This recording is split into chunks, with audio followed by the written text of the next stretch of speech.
안녕하세요. 오늘 우리가 이야기해볼 주제는요. 인간을 다른 모든 존재와 정말 특별하게 만들어주는 어떤 힘에 대한 거예요.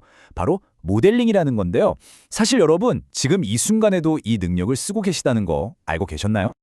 자, 시작부터 아주 흥미로운 문장 하나를 가져와 봤습니다. 칼 마르크스가 자본론에서 한 말인데요. 가장 보잘것없는 건축가도 가장 뛰어난 꿀벌보다 우월하다. 왜냐? 건축가는 현실에서 집을 짓기 전에 먼저 머릿속에 그 구조를 짓기 때문이라는 거죠. 이게 도대체 무슨 의미일까요? 바로 여기서부터 오늘의 이야기가 시작됩니다. 아니, 꿀벌도 보면 정말 완벽한 육각형 집을 짓잖아요. 그런데 대체 뭐가 다르길래 인간이 더 우월하다고 하는 걸까요? 오늘 저랑 같이 이 질문의 답을 한번 찾아가 보시죠.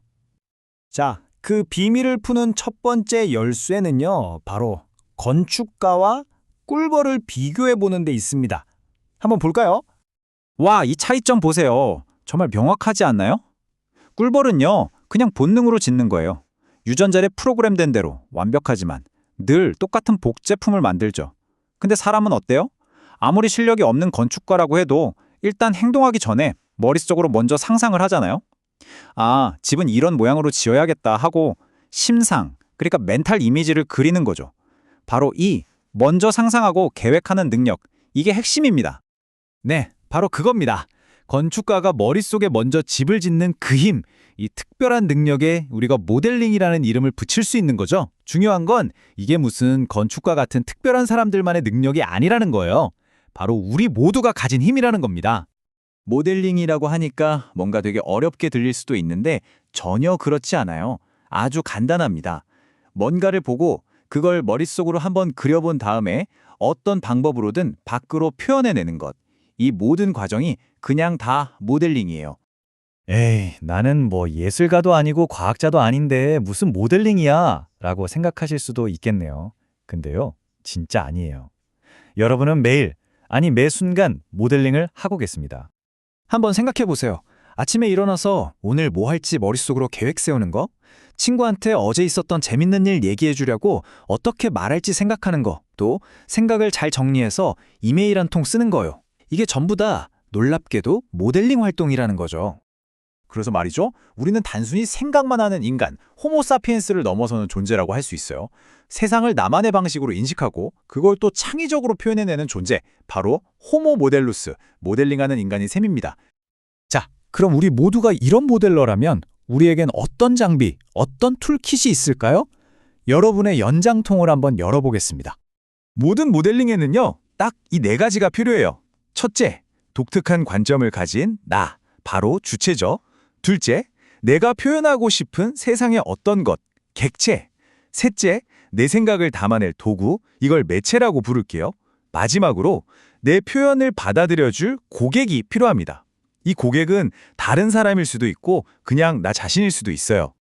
보통 우리가 생각을 표현한다고 하면 의뢰, 말이나 글 정도만 떠올리잖아요. 근데 사실 우리한테는 훨씬 더 다양한 도구들이 있습니다. 이것 좀 보세요. 정말 많죠? 언어는 기본이고요. 건축가처럼 흙이나 돌 같은 물질을 쓸 수도 있고 화가처럼 그림을 그릴 수도 있죠.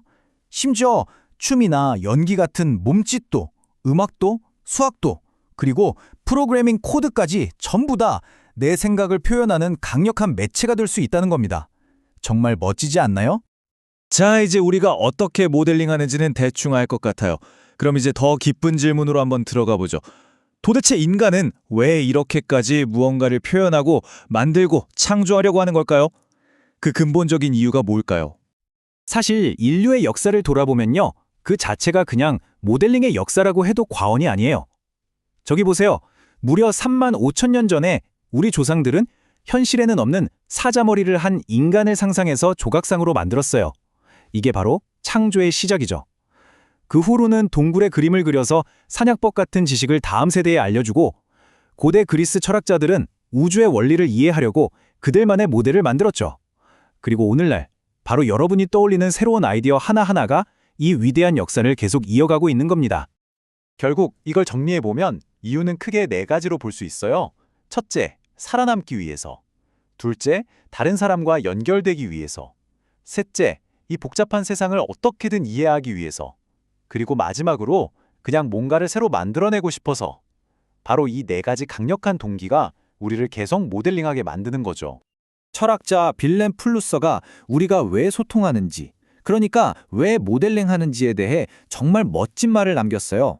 한마디로 죽음 앞에서 무의미하고 외로운 삶을 어떻게든 견뎌내기 위해서라는 거예요. 정말 깊은 통찰이죠. 결국 우리는 표현하고 연결하면서 나 혼자가 아니구나 확인하고 거기서 삶의 의미를 찾으려는 존재라는 겁니다. 자, 이제 거의 다 왔습니다. 이 호모 모델루스라는 새로운 안경을 쓰고 나면요, 우리가 평소에 생각하던 공부나 창의성에 대한 관점이 완전히 180도 바뀔 수 있습니다. 이 표가 오늘 이야기의 핵심이라고 할 수 있겠네요. 예전에는 공부를 그냥 사실을 암기하는 거라고 생각했죠. 창의성은 뭐 예술가들한테나 있는 거고 배운다는 건 지겨운 의무였어요. 하지만 모델러의 방식으로 보면 어떨까요? 공부는 세상을 표현할 나만의 툴킷을 만드는 과정이 됩니다. 창의성은 우리 모두의 것이 되고요. 배움은 지겨운 일이 아니라 뭔가를 만들어내는 아주 즐거운 창조활동이 되는 겁니다. 관점 하나 바꿨을 뿐인데 모든 게 달라 보이죠? 꼭 기억하세요. 여러분은 본능대로만 움직이는 꿀벌이 아닙니다. 여러분은 머릿속에 먼저 자신만의 세상을 짓고 그걸 현실로 만들어낼 힘을 가진 아이디어의 건축가입니다. 자, 그렇다면 질문을 하나 드릴게요. 여러분은 다음에 무엇을 지으시겠습니까?